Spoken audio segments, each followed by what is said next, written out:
এতদিন যা ছিল গুঞ্জন, এবার তাই সত্যি হতে চলেছে। শোনা যাচ্ছিল 25-এ চ্যাম্পিয়ন্স ট্রফি খেলতে পাকিস্তানে যাবে না ভারতীয় ক্রিকেট টিম। এবার বোর্ডের পক্ষ থেকে আইসিসির কাছে ভারতীয় টিমের জন্য বিকল্প ভেন্যুর দাবি করা হল। সংবাদ সংস্থা এএনআইকে বোর্ডের এক সূত্র জানিয়েছেন, চ্যাম্পিয়ন্স ট্রফি খেলতে পাকিস্তান সফরে যাবে না ভারতীয় টিম। বিসিসিআই পাকিস্তানের বদলে রোহিত বিরাটদের ম্যাচের জন্য দুটি অন্য ভেন্যুর কথা ভাবতে বলেছে আইসিসিকে।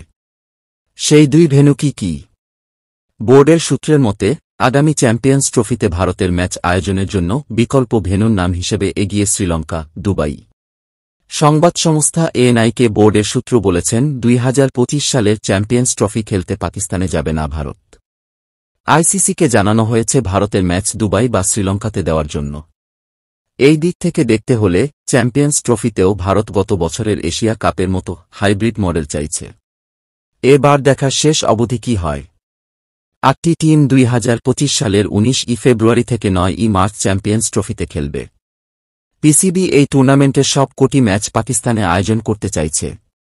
এর আগে তারা আইসিসিকে যে প্রস্তাবিত সূচি দিয়েছিল, তাতে ভারতের সব ম্যাচগুলো লাহোরে রাখা হয়েছিল। আগামী চ্যাম্পিয়ন্স ট্রফিতে পিসিবি 7 ম্যাচ লাহোরে, 3টি করাচিতে এবং 5টি রাওয়ালপিন্ডিতে রেখেছে। উদ্বোধনী ম্যাচ করাচিতে এবং 2টি সেমিফাইনাল করাচি ও রাওয়ালপিন্ডিতে রাখা হয়েছে, আর ফাইনাল লাহোরে। দর্শক, এখন এই পর্যন্ত।